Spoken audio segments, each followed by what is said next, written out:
और मानव शरीर प्राप्त हो भी जाए और मान लो उस मानव शरीर में हम शिव भक्ति से अगर दूर हैं तो इस संसार में बार बार हमको जन्म लेना पड़ता है।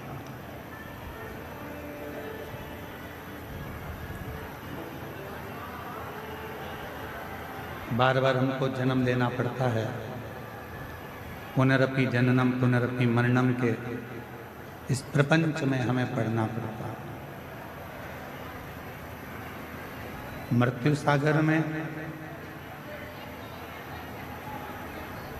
यदि मानव देह का जन्म मिला है, मनुष्य शरीर मिला है और मानव शरीर यदि प्राप्त हुआ है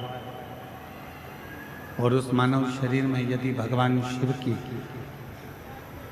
अविरल भक्ति आपको और हमको मिल जाए तो समझना कि हमारा मानव जीवन लेना सार्थक हो गया।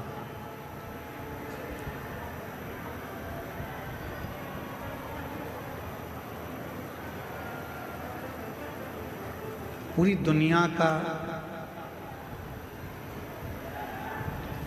पूरे संसार का, पूरी दुनिया का लोग, पूरी दुनिया का भक्त, पूरे संसार का भक्त इस पवित्र पावन देवघर की भूमि पर जल चढ़ाने के लिए आते हैं।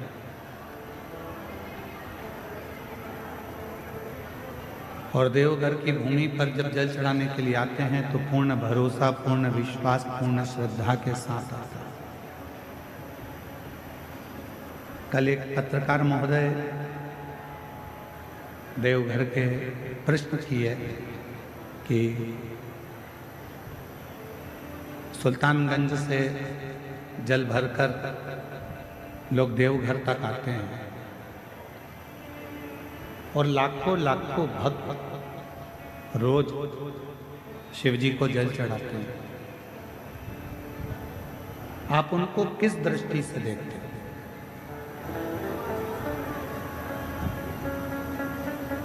हमने निवेदन किया उन पत्रकार महोदय से कि पहले तो देवघर में अगर श्रावण महीने में आप जल चढ़ाने के लिए आ रहे हो, श्रावण के महीने में अगर आप देवघर में जल चढ़ा रहे हो, श्रावण के महीने में आप कावड़ भर रहे हो, तो इतना ध्यान जरूर रखें कि संसार के मनुष्य में दम नहीं है कि वो 100-150 किलोमीटर दूर से गंगा जल भरकर भगवान शंकर को चढ़ाने के लिए आ जाए। ये उसकी सामर्थ्यता नहीं है। ये वो नहीं चढ़ा सकता। हमको लगता है कि मनुष्य जल चढ़ाने के लिए आया है, पर जब वो गंगा का जल अपने कंधे पर रखकर बोल बम बोलते हुए जब चलता है तो वो मनुष्य नहीं रहता, 33 कोटि देवता स्वयं गंगा का जल लेकर बाबा को चढ़ाने के लिए।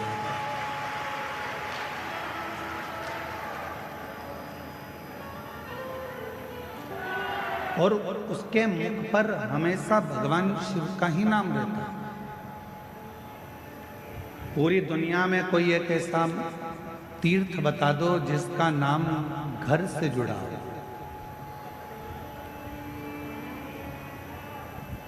पूरी दुनिया में ऐसा कोई तीर्थ नहीं है जिसका नाम घर से जुड़ा हो।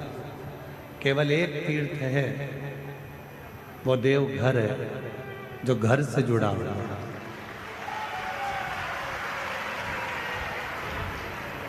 और इस स्थान का नाम भी भगवान शंकर का धाम है, भगवान शिव का धाम है, तो यहाँ का नाम तो बाबा घर होना था, यहाँ का नाम तो बाबा के नाम पर होना था, पर यहाँ का नाम क्या है? बाबा घर नहीं है। यहाँ क्या नाम है? जम के बोलो, देवघर। देवघर मतलब 33 कोटि देवता का यदि कोई घर है तो वो ये देवघर है, बाबा का स्थान। ये देवघर की पवित्र धरा।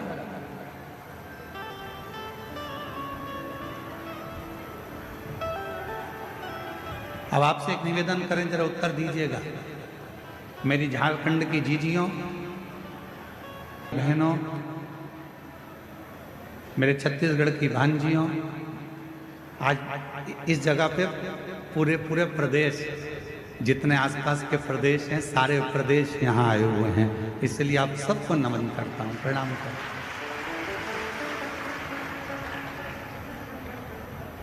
हूँ। घर किसको कहते हैं?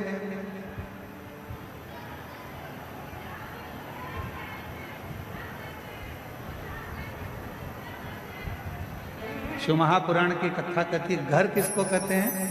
जहां पर हमारे माता पिता रहते हैं। फिर वो एक किराए का भी मकान है तो वो भी घर कहलाता है। जहां माँ बाप रह रहे हैं, जहां माता पिता रह रहे हैं, उसको घर कहा जाता है। तो किसी ने इंद्रदेव से पूछा कि इंद्रदेव ये बताओ, गरुण वरुण सारे देवता मिलकर सब देवघर जा रहे हैं, वैद्यनाथ जी की पावन धरा पर जा रहे हैं, ऐसा क्यों? तो कहा वो घर है। किसका घर? तो कहा सारे देवताओं का घर, क्योंकि वहां जगत के माता पिता स्वयं भगवान शिव और सती उस भूमि पर भगवान शंकर पार्वती के साथ विराजमान। भगवान देवाधिदेव महादेव स्वयं माता सती के साथ विराजमान। और तेरी कृपा बिना ना हिले एक भी लेते श्वास तेरी कृपा से तनु बखान क्या करूं मैं राहों के ढेर का, चपटी भभूत में है खजाना कुबेर का।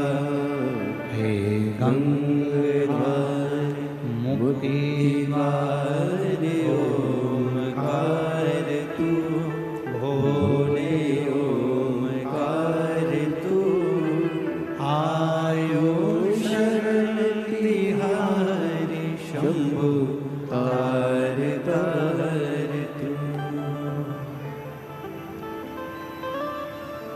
शिव कथा कह रही है।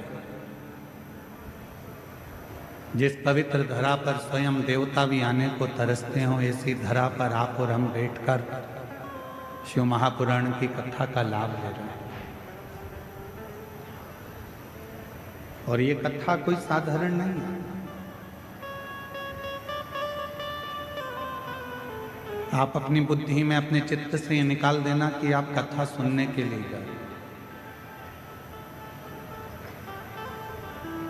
आप अपने विवेक से ये निकाल देना कि हम शिव महापुराण की कथा सुनने के लिए देवघर गए।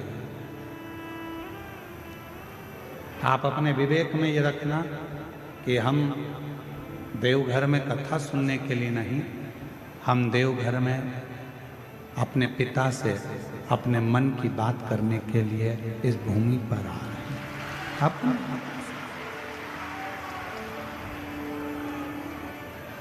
अपने बाप से, अपने पिता से जो बात करना है, हमें यहाँ बैठकर 7 दिवसीय शिव महापुराण की कथा में अपने जीवन को सार्थक बनाने का प्रयास करना।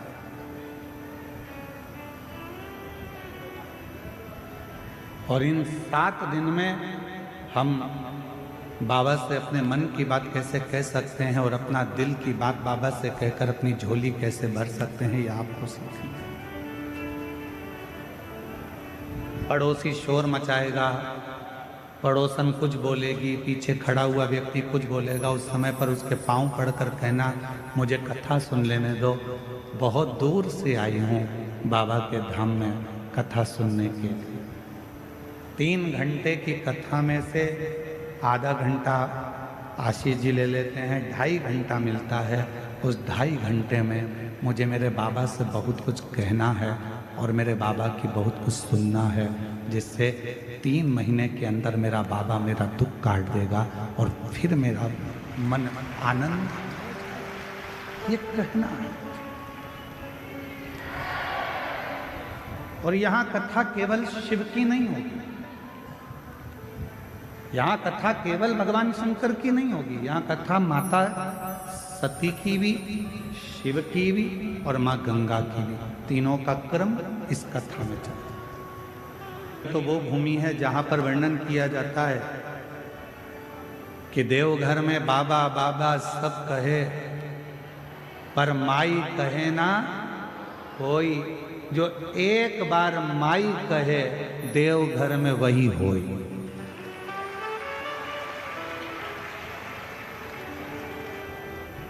सारे ज्योतिर्लिंगों का दर्शन करिएगा, वहां पर जब पूजन होती है तो सीधे शंकर जी के ऊपर जल चढ़ाया जाता है, शिव जी के ऊपर बेलपत्र चढ़ाई जाती है, शिव जी के ऊपर दूध चढ़ाया जाता है, शिव जी के ऊपर पंचामृत चढ़ाया जाता है, शिव जी के ऊपर दही शहद घृत शक्कर सब शिव जी पे चढ़ाई जाती है।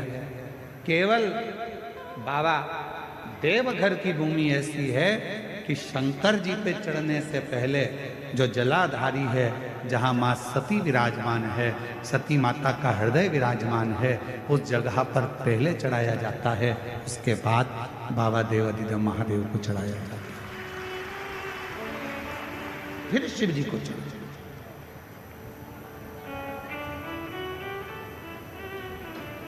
फिर भगवान शंकर विराजमान। शिव कथा कर रही है। जन्म लेना एक मनुष्य का कब सार्थक है, जब वो भगवान शंकर के विरल भक्ति में डूबे।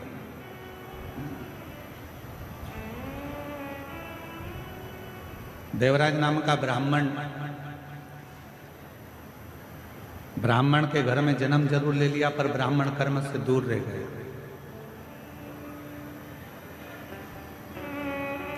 आपका जन्म लेना तब सार्थक है जब आप जन्म लेने के बाद आप भगवान की विरल भक्ति में लगे। शिव महापुराण की कथा कभी नहीं कहती कि आप अपना घर छोड़ दो, परिवार छोड़ दो, नाते छोड़ दो, रिश्ते छोड़ दो, या अपना काम धंधा छोड़ दो, या अपना व्यापार छोड़ दो। शिव महापुराण की कथा तो हमेशा एक बात कहती है कि अपना कर्म करते रहो, काम करो, व्यापार करो, व्यवसाय करो, नौकरी करो, धंधा करो, बिजनेस करो, सब कुछ करो, अपने परिवार में रहो, कुटुंब में रहो, पर साथ में जितना समय मिल जाए उसमें से थोड़ा सा समय निकालकर भगवान देवाधिदेव महादेव की अविरल भक्ति करते रहो। एक लोटा जल बाबा को चढ़ा दो। शिव की अविरल भक्ति को धारण करते रहो।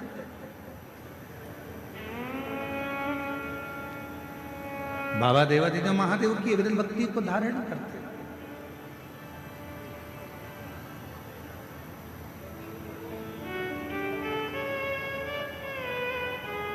कोई तुमसे कहे भी दे कि अपना घर छोड़कर मंदिर में जाकर बैठ जाओ तो बिल्कुल मत बैठना, कह देना सीवर वाले बाबा ने मना करा, हम तो नहीं बैठते। कोई तुमसे कहे कि पूरा घर छोड़कर गंगा जी के घाट पर जाकर बैठ जाओ, बिल्कुल मत बैठना, कह देना महाराज ने मना करा, हम तो नहीं जा सकते। कोई कहे कि तुम बैरागी बन जाओ, कोई कहे तुम सन्यासी बन जाओ, कोई कहे तुम तपस्वी बन जाओ, कोई कहे कि तुम साधक बन जाओ, कह देना हमारे बस की बात नहीं है, क्योंकि हम कलिकाल में जन्म लिए हैं। और इस कलिकाल में हम अगर घर के अंदर रहकर भी भगवान का यदि मुख से 2 क्षण में भी श्री शिवाय नमस्तुभ्यम कह लेंगे तो हमारी मुक्ति निश्चित है। ये शिव महापुराण की कथा, हमारा मोक्ष निश्चित है।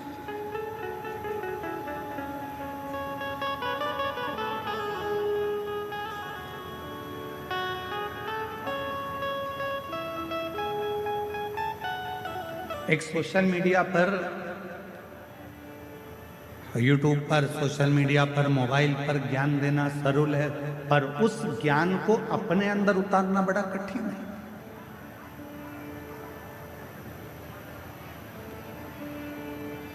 स्वयं की जिंदगी में उतारना बड़ा कठिन है।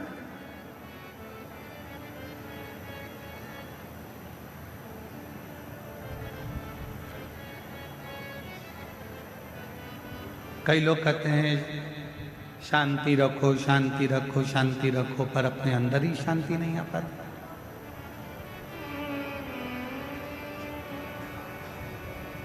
अब यहाँ इतने कथा सुनने के लिए मेरी जीजियाँ, मेरे जीजा, मेरी बेटियाँ, बेटा, मेरी माताएं, मेरे बुजुर्ग माता पिता इस पवित्र कथा में आए हैं। 10 तारीख से आप सब ने अपनी अपनी जगह, सही है कि गलत है? 10 तारीख से जगह संभाली है और 14 तारीख से कथा चालू हो रही है। और हमको सूचना मिली कि कल 13 तारीख को रात्रि को 11 बजे ये पूरे पंडाल फुल हो चुके थे और लोग रोडों पर बैठना प्रारंभ कर दिए थे। देखा नहीं? किसके लिए आए हो? सीहोर वाले महाराज के लिए नहीं।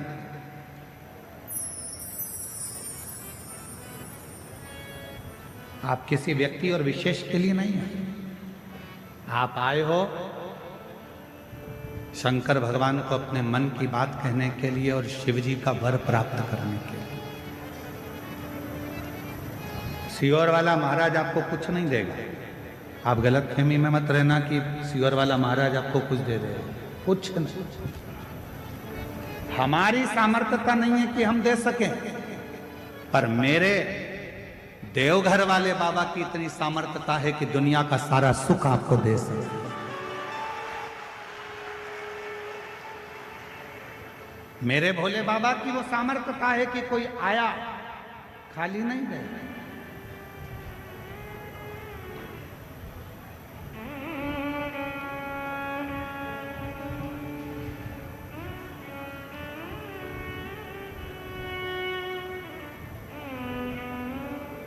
यहां किसी की सामर्थ्यता नहीं है।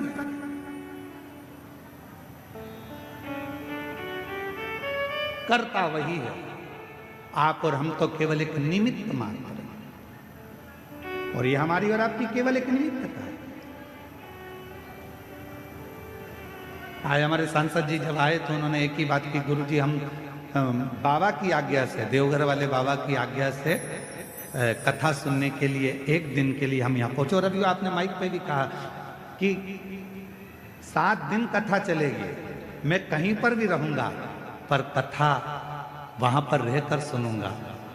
अर्थात आप वहां पर रहकर कथा नहीं, हमारे देवघर वाले बाबा आपके साथ रहकर शिव महापुराण की कथा को श्रवण।